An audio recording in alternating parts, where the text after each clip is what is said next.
Yo yo yo, salut la Terre, ici le Master Chem en personne. On sait tous que c'est faux. On sait tous. Ouais, on sait tous.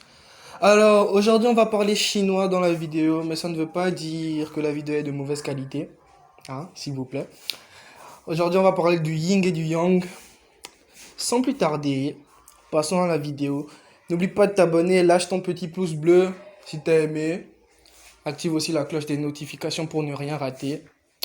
Et bonne vidéo!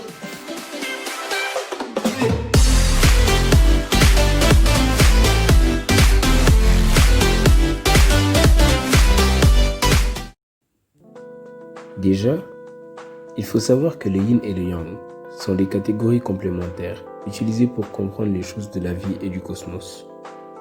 Par contre, n'imaginez pas qu'il s'agit de substances, de force ou d'énergie. Ce sont simplement des étiquettes qualifiant les composants d'une dualité. En clair, le yin et le yang n'existent pas. En fonction des situations dans lesquelles nous nous trouvons, le yin et le yang peuvent désigner diverses choses.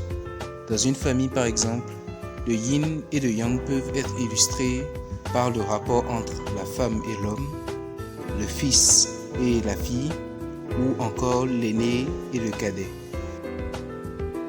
Dans la plupart des cas, le yang est métaphoriquement associé au dominant et le yin au dominé. Parfois, vous verrez qu'ils sont associés au positif et au négatif. Je peux même vous dire que l'équilibre d'une paire yin-yang découle de l'alternance des phases de croissance et de décroissance de chacun des termes.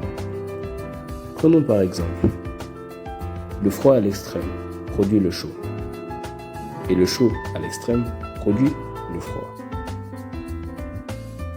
Certains l'ont peut-être déjà vécu ou y ont déjà pensé, mais moi personnellement, l'expression yin-yang apparaissait surtout lorsqu'il fallait parler de la coexistence entre le mal et le bien en chaque être humain. Nous le savons tous, en chaque être humain, il y a une part de ténèbres, si je puis dire, et en fonction des personnes que l'on a eu à rencontrer au cours de notre vie ou des expériences qu'on a eu à vivre chacun de son côté, notre attitude peut en être changée. C'est à chacun d'entre nous de trouver le juste milieu. Nous nous adressons tout particulièrement aux individus qui semblent trouver un malin plaisir à faire souffrir les autres. Ah là là, faut arrêter ça.